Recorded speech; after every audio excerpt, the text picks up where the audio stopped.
Hello student. आज हम class 11 CBS की कंप्लीट मैथमेटिक्स सीरीज स्टार्ट करने वाले हैं, जो कि आज के टॉपिक में एक बहुत इम्पोर्टेंट चैप्टर स्टार्ट करने वाले हैं, जो कि सेट थ्योरी है। तो ये चैप्टर आगे तुम्हें बहुत काम आएगी, जैसे कि रिलेशन में या फंक्शन में या प्रोबेबिलिटी में सेट थ्योरी का देखोगे बहुत सारा यूज देखने को मिलेगा। तो आज का जो क्लास रहेगा, जो लेक्चर रहेगा, वो बेस्ड ऑन सेट्स रहेगा। मान लियो कि मैं तुम्हें सेट से पहले कुछ पूछ रहा हूँ, कि मैं तुम्हें बोल रहा हूँ कि कुछ बताओ, जैसे कि इंग्लिश में अल्फाबेट में भावेल को लिखने के लिए बोल रहा हूँ, तो तुम क्या करोगे? ना भावेल लिखोगे, जैसे कि AEIOU, या तुम्हें बोलूंगा कि एक एक वीक में जितने दिन रहता है वो दिनों का लिखने के लिए, वीक डेज को लिखने के लिए बोलूंगा, तो तुम क्या करोगे? संडे मंडे ट्यूसडे करोगे, करके लिख लोगे। ऐसा ही मैं तुम्हें कुछ नंबर के बारे में बोलूंगा लिखने के लिए, तो तुम क्या करोगे? उसे तुम लिखोगे। तो तुम यहाँ से बता सकते हो कि तुम्हें जो सारे चीज बताया गया है कि पहले लिखने के लिए भावेल, तो तुम क्या लिखे उसमें? ना AEIOU लिखे, AEIOU लिखे। फिर उसके बाद तुम्हें बता गया कि डेज लिखने के लिए, जहां पे तुम्हारा क्या आ गया? संडे मंडे ट्यूसडे करके ये सारे डेज आ गया। फिर तुम्हें पूछा गया था कि कुछ नंबर सोचने के लिए, जैसे कि मैं नंबर सोचा 1 2 3 4 5। ये सिंबल में अभी कुछ न जाइए, जो जो सोचे हो वही चीज यहाँ पे लिखा गया। तो अभी हम बोल सकते हैं कि ये जो सारे चीज बताया गया है, बात जो लिखा गया है, मेरे लिए जो है, एक जो कोई और जो स्टूडेंट कोई भी और एक देख रहा है उसके लिए भी सेम है, कोई अलग बंदा है उसके लिए भी सेम है, या different person to different person ये चेंज हो रहा है?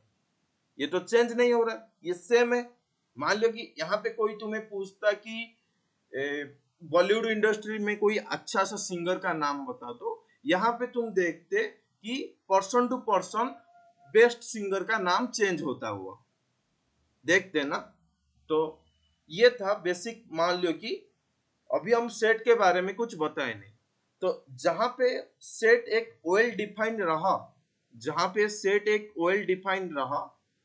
तब उसे हम बोल दिए सेट बोल दिए। जैसे कि ये सारे चीजों को हम सेट बोल सकते हैं क्योंकि ये वेल डिफाइंड है।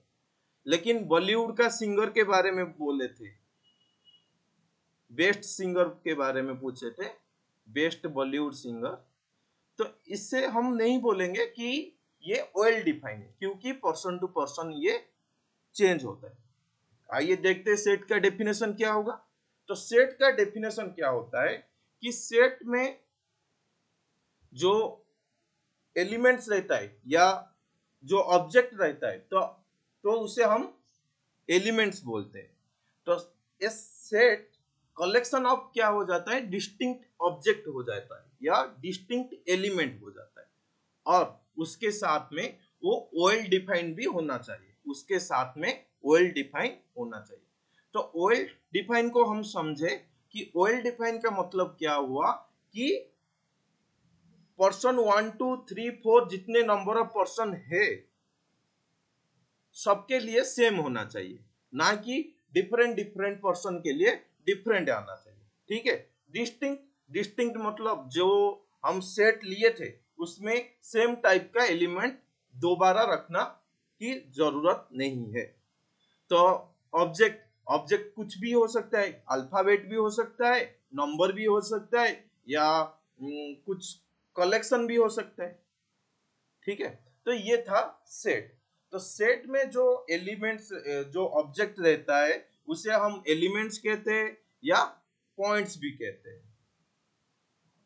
तो सेट को हम डिनोट करने के लिए capital letter A B C का यूज करते हैं, और सेट को लिखने के लिए हम कर्ली ब्रैकेट के अंदर उसे रिप्रेजेंट करते हैं। तो ये था हम लोग की सेट का डेफिनेशन था। तो आज की क्लास में सेट देखेंगे और सेट को कैसे लिखा जाता है वो देखेंगे। रिप्रेजेंटेशन ऑफ सेट भी इस क्लास में कवर करेंगे। रिप्रेजेंटेशन ऑफ सेट भी इस क्लास में कवर करेंगे, ठीक है। तो उसके साथ में कुछ एग्जांपल्स करेंगे, कुछ रिप्रेजेंटेशन ऑफ सेट कैसे रिप्रेजेंट करते तो उसी के बारे में भी हम डिस्कस करेंगे। तो सेट का डेफिनेशन समझ में आया होगा, तो चलो देखते हैं कुछ एग्जांपल। जैसे कि पहला एग्जांपल है set of vowel in alphabet. तो set of vowel in alphabet क्या हो जाएगा, तो भावेल पता है क्या होता है, ए ई आई ओ यू होता है, तो ये भावेल हो गया। Set of natural number, natural number क्या हो जाता है, 1 2 3 4 5, these all are natural number. यहाँ पे कुछ नोटेशन दिया है जो कि स्पेसिफिक कॉमनली यूज नंबर के लिए हम यूज करते हैं। जैसे कि एन, एन रिप्रेजेंट करता है सेट ऑफ नेचुरल नंबर। तो सेट ऑफ नेचुरल नंबर हम देखे क्या आया, 1 2 3 4 5, these all are element of natural number. Integer में क्या आ जाता है, इंटीजर में तुम्हारा जीरो आ जाता है, 0 plus minus 1 plus minus 2 plus minus 3, these all are element of integers. फिर आ गया तुम्हारे पास सेट रैशनल नंबर का सेट। तो रैशनल नंबर में क्या सेट आता है, जो कि तुम्हारा जो रैशनल नंबर कैसे फॉर्म करता है, p बाई क्यू फॉर्म में, p बाई क्यू फॉर्म में। यहाँ पे q नॉट इक्वल टू 0 रहता है और p कॉमा q कहां से आता है, ना बिलोंग्स टू z आता है, बिलोंग्स टू z आता है, ठीक है। तो यहाँ जो q का एलिमेंट तब तो क्या हो जाएगा, q का एलिमेंट, तब q का एलिमेंट देखोगे तो क्या आ जाएगा, जैसे कि 1/2 1/3 2/3 3/4, कुछ भी इस टाइप का एलिमेंट यहाँ से आ सकता है। तुम भी ये भी देख सकते हो कि q में तुम z को भी ला सकते हो, कैसे, z या n को भी ला सकते हो, जैसे कि 4/2 लिख दिए, n बन गया, z भी बन गया। 6/3 लिख दिए तो इसमें से z भी आ गया, n भी आ गया। फिर आता है q कॉम्प्लीमेंट।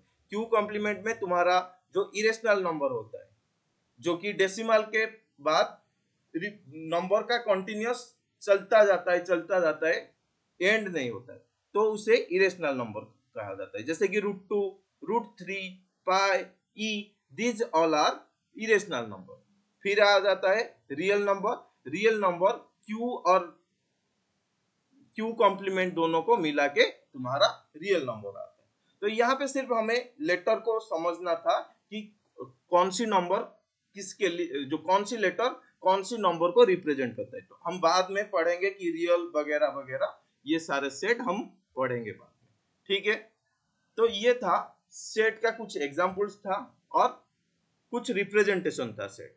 जैसे कि यहाँ पे एक क्वेश्चन दिया है, क्वेश्चन नहीं एग्जांपल दिया है, the collection of all rivers in India is clearly well defined. मतलब यदि जब हम देखेंगे ये the collection of all rivers, ये क्या बोल रहा है कि रिवर का कलेक्शन, तो ये क्या होगा, एक सेट हो जाएगा, क्योंकि सारे रिवर जो इंडिया में जितने सारे रिवर रहता है वो सेट में आ जाएगा, ठीक है। तो ये एक वेल डिफाइंड सेट हो गया। फिर ऐसे collection of 5 most talented writer, ये नॉट ए सेट, इससे हम बोल सकते हैं ये सेट नहीं होगा, ठीक है।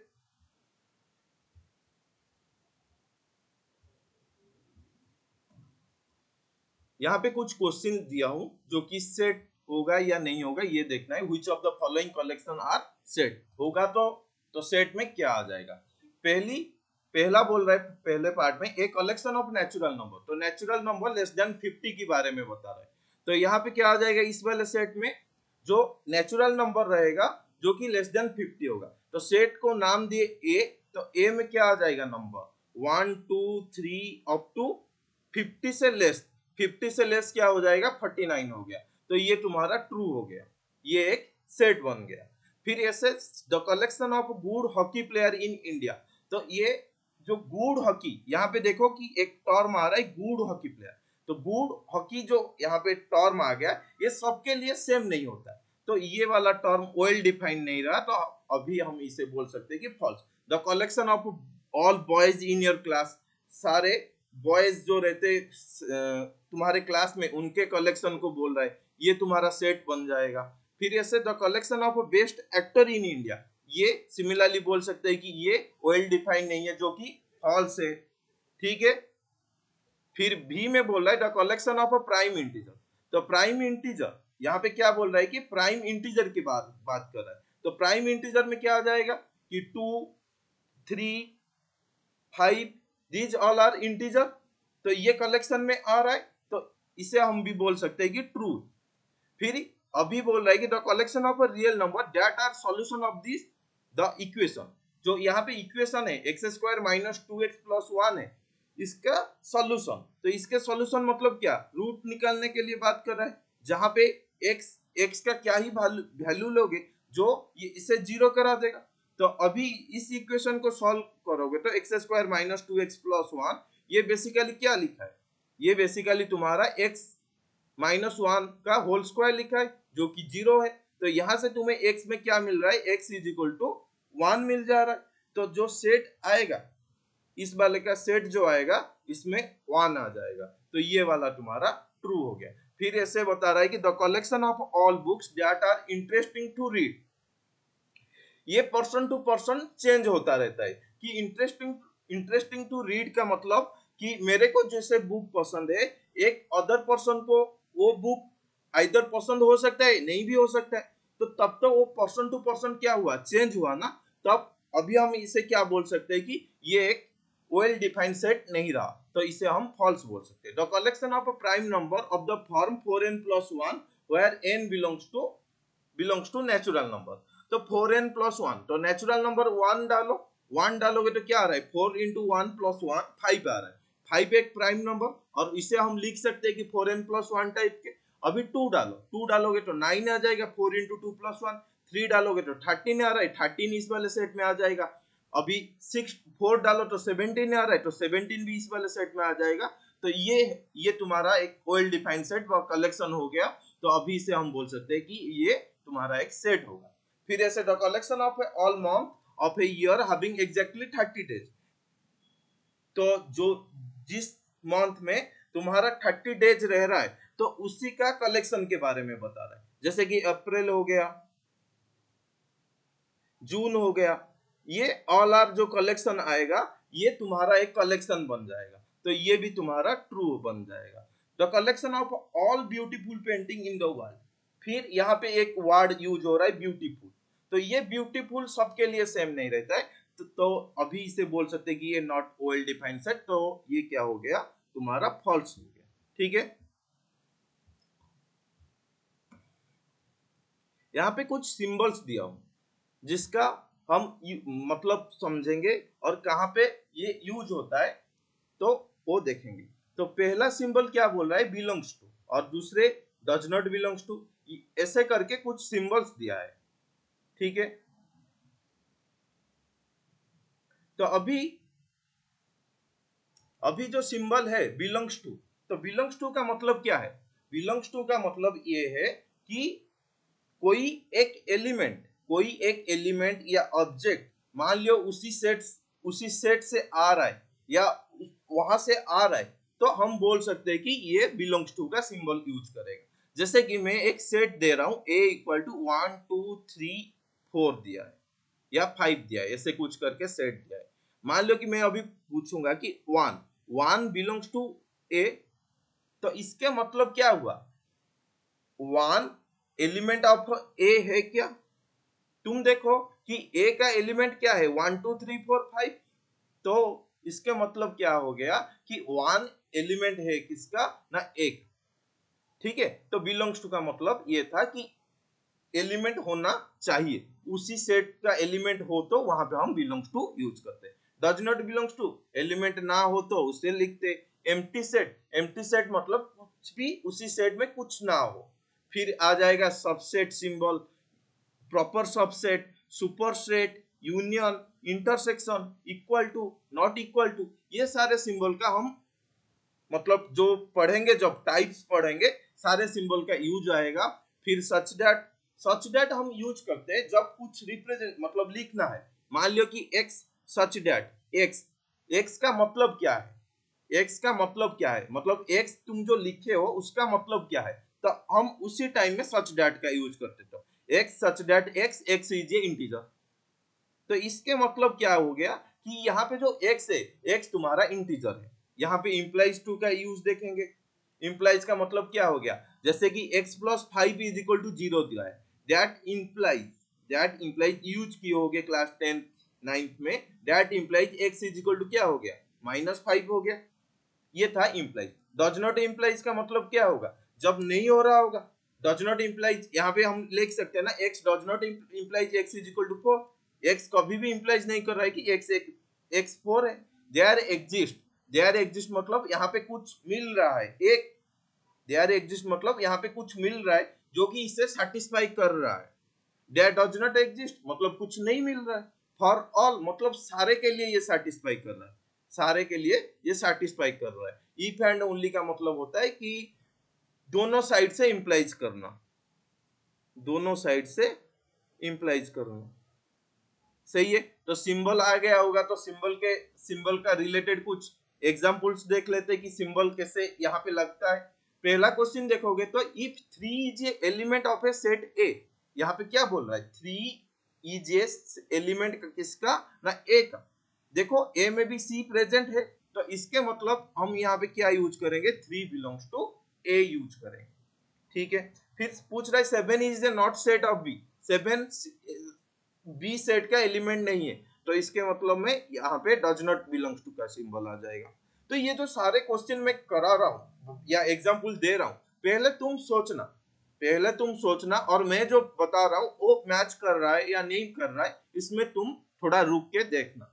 फिर यहाँ पे बोल रहा है ए 1 2 3 4 है और बी 1 2 3 4 5 है, तो इसमें हम सबसेट का यूज करेंगे। तो सबसेट तो अभी पढ़े नहीं, सुपरसेट भी पढ़े नहीं, बाद में पढ़ेंगे। तो अभी के लिए मान लियो कि यहाँ पे सबसेट का यूज करेंगे और यहाँ पे सुपरसेट का यूज करेंगे।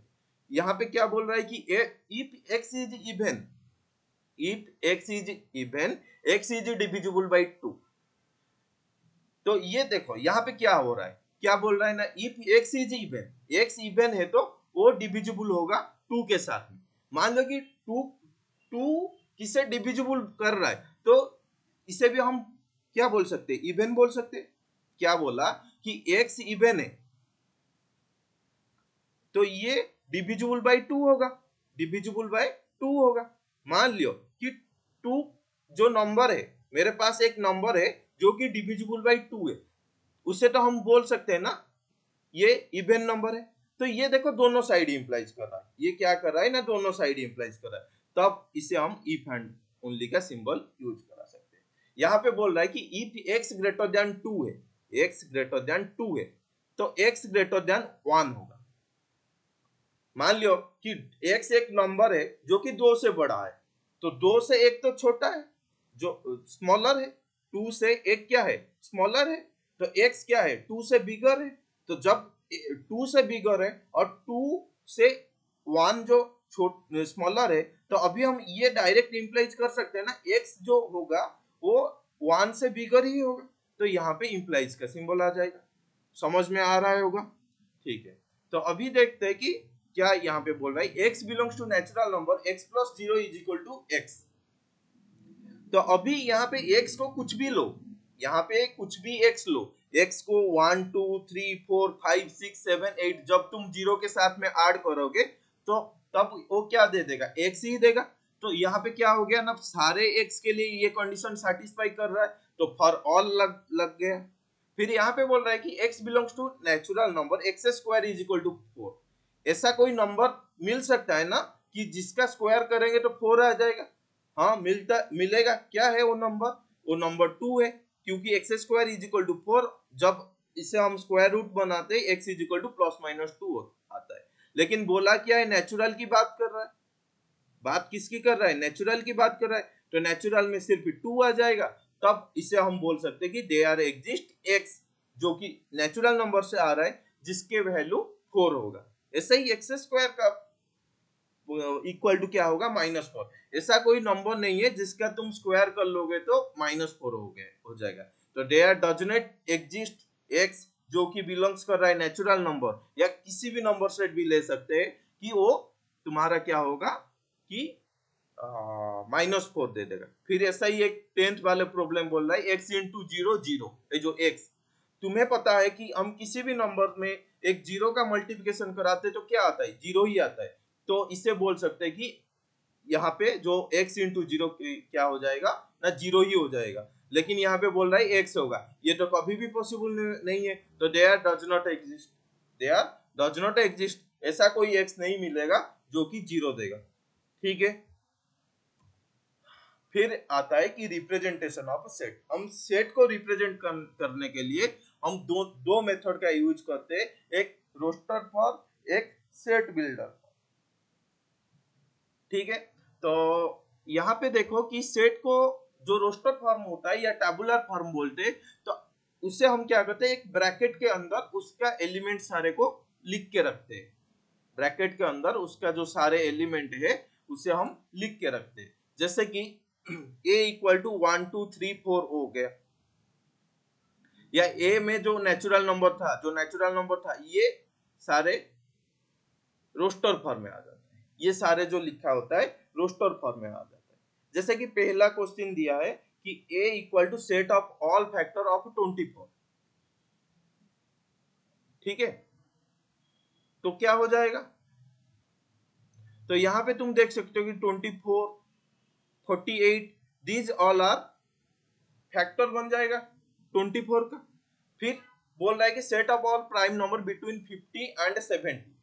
50 से 70 के बीच में जो प्राइम नंबर है वो क्या होगा, तो बी में क्या आ जाएगा, 52 from 50 to 70। 51 not a prime number, 52 भी नहीं है, 53 आ जाएगा, 56 नहीं है, 54 भी नहीं है, 56 भी नहीं है, 57 ये भी आ जाएगा। तो ये जो नंबर आ रहा है 53 57 59 भी आ जाएगा, 61 62 63 64 65 66 67 भी आ जाएगा। ये ऑल आर क्या हो जाएगा तुम्हारा प्राइम नंबर सेट जो कि 50 से लेके 70 के बीच में है। फिर थर्ड में बोल रहा है the set of all integer between 23 to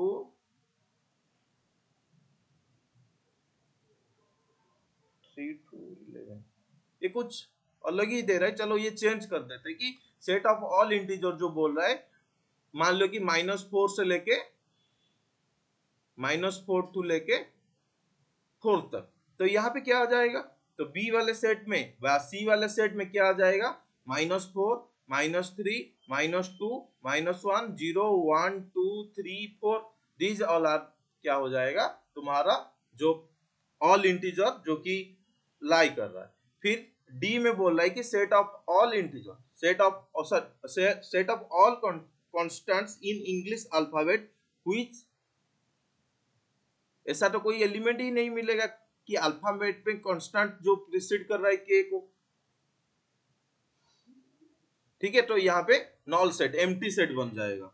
ठीक है, ई में बोल रहा है कि set of all letters in the word trigonometry, trigonometry में जो सारे वर्ड्स है उसका क्या सेट बन जाएगा, तो यहाँ पे क्या हो गया, टी आ जाएगा, आर आ जाएगा, आई आ जाएगा, जी आ जाएगा और ओ भी आ जाएगा और एन भी आ जाएगा। देखो यहाँ पे ओ 2 बार है, तो 2 बार हमें लेना नहीं है क्योंकि डिस्टिंक्ट ऑब्जेक्ट लेना है, तो दो बार का कोई सेंस नहीं बनता है लेने का।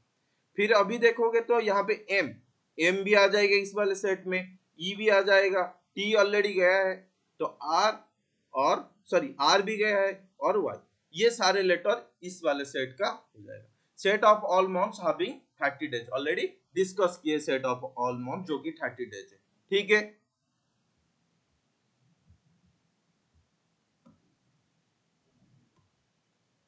फिर नेक्स्ट है set builder form. Set builder form में क्या करते हैं कि हम कुछ प्रॉपर्टी बेस्ड या रिजल्ट टाइप में लिखते हैं, प्रॉपर्टी या रिजल्ट बोल सकते हैं, या फॉर्मूला टाइप का हम लिखने के लिए ये सारे यूज करते हैं कि फॉर्मूला या रिजल्ट टाइप।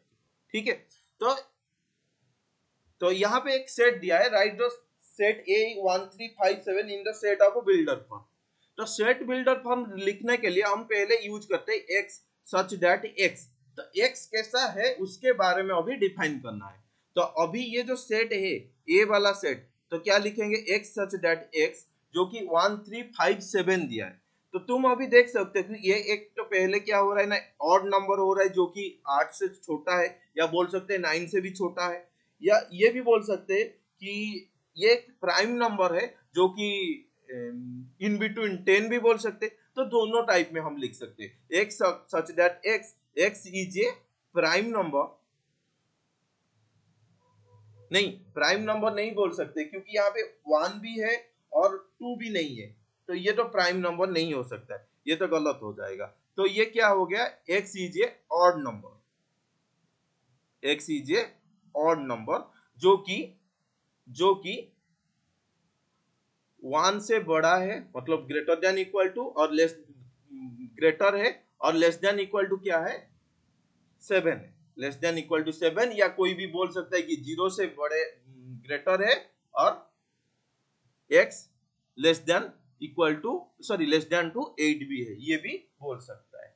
फिर सेकंड क्वेश्चन में क्या बोल रहा है कि right the set b equal to 1 2 4 7 14 28 in the set builder form.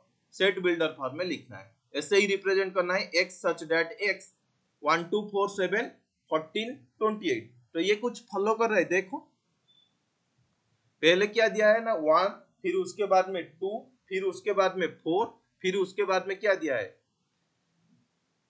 7, फिर उसके बाद में 14, फिर उसके बाद में 28 दिया है। तो ये क्या फॉलो कर रहा है, कुछ पैटर्न देखो।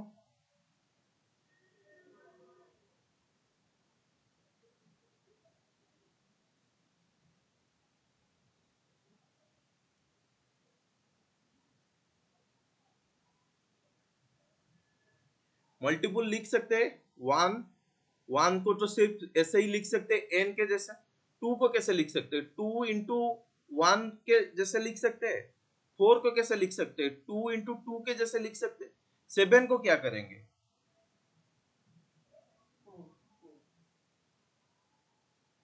7 को कैसे लिखेंगे,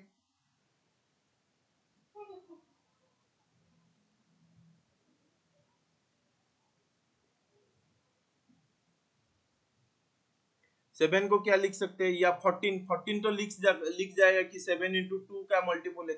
बट यहाँ पे देख सकते हो कि 7 का कुछ लिखना पड़ेगा, जो कि यहाँ से देख सकते हो कि 7 इंटू 2 बन जा रहा है 7 टू 14, 14 टू 28, ऐसे भी बन सकता है या नहीं।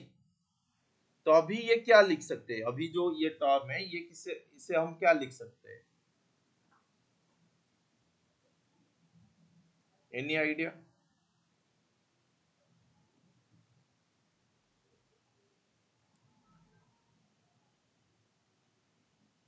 तो ये तो ऐसा तो फॉर्म नहीं मिल रहा है, ऐसा तो ये वाला फॉर्म नहीं मिल रहा है।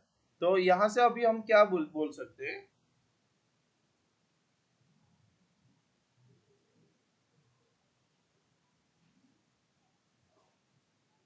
क्या बोल सकते हैं, 1 2 4 7 14 28।